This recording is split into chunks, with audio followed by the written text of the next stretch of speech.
Hey guys, happy late July 2025. It's Evan with Evan K Exotic, and today I'm going to do a deep dive into the 7030 ARS rack, show you all about it, show you what it's good for, talk about some things if you're going to be setting it up, and just show you some details about it so that if it's something you're considering, you can know what you're getting into. And I guess the first thing I will tell you is that this is an ARS style Freedom or Freedom Breeder style rack. There's two different companies that make these style racks in America, and they are one of the most prominent styles of racks, especially for people with larger collections. And specifically, the 70 series tub is probably the most common tub in America for snakes that is specifically made for snakes, meaning not a sterilite tub or something like this. This is considered the standard ball python tub, something like that. And I guess as a big picture thing, who should be looking into buying one of these ARS racks? And it's somebody who has moved beyond and out of and grown out of their PVC racks. And so one point I'll make to you guys about these is these are big money purchases. They hold a lot of animals and they take up a lot of room in your space. But for how many animals you're getting in there, they are very efficient in terms of space, they're very efficient in terms of maintenance, and they do really hold good parameters for animals so long as you don't put an oversized animal in. These are excellent racks. And so basically for me, what I'm going to be doing is I'm going to be consolidating, and I have been consolidating into ARS racks,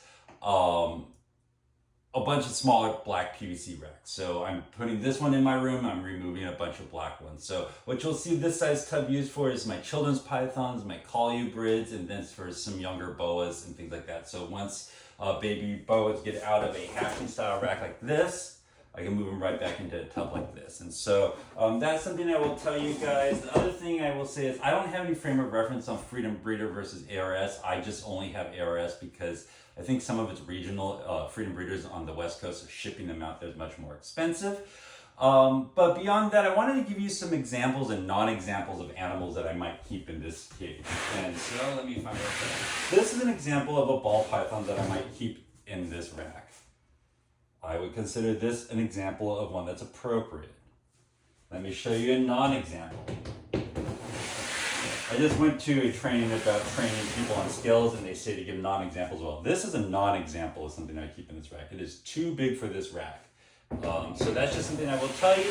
But beyond that, I will say that these racks are layer systems. So they have different levels. They separate by levels. There's two different basic styles that both Freedom Breeder and ARS sell now. They sell the original series, which is hard welded, meaning that this is a welded metal frame. All these pieces are hard metal. The rails are hard metal, and they don't come apart except for at the different levels. Whereas there's a hybrid series which has plastic connectors. It's more like kit furniture, little legs, a metal frame on top, and it all gets assembled with screws and has plastic bits. And which one's better kind of depends on what we're talking about. If you're talking about which one's cheaper, the hybrid for sure. Which one's easier to move, the hybrid for sure. Which one is more durable, I'm going to say the original. Which one would I rather have in my collection? I'd rather have the original because these heavier metal things, they're just not as janky.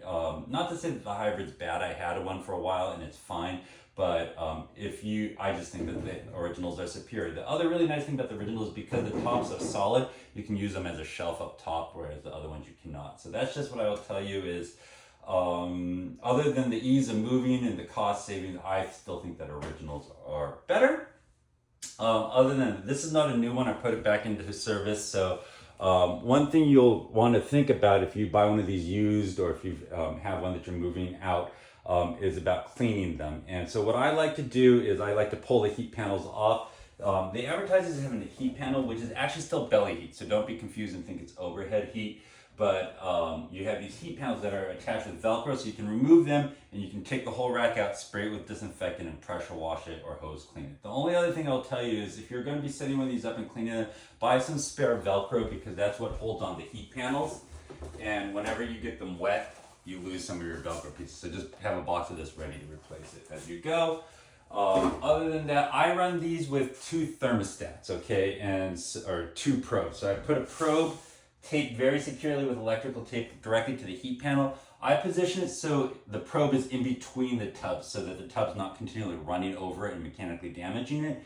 And what I do is I just set the thermostat relative to what I need the temperature in the tub to be. So like for example, I usually set these to like 92 and put the tub right at 90 at the base. So that's just something like that, I'll tell you. And then the other really big important thing to understand when you set up any of these cages And it's something to set yourself up so that in the future you don't have hassles or bad mistakes and accidents, is to very carefully label everything. And I do this for all my cages, I do it for all my racks, and I do it for every plug, both ends. And it's so that later down when you are you're trying to tunnel bunny behind a pile of cages and figure out which cord you want to pull and whatnot, you don't have any screw ups. So I give each one of my cages a name, or my racks a name. So for example, this is ARS 7030 number 1, because this is the first one in my room.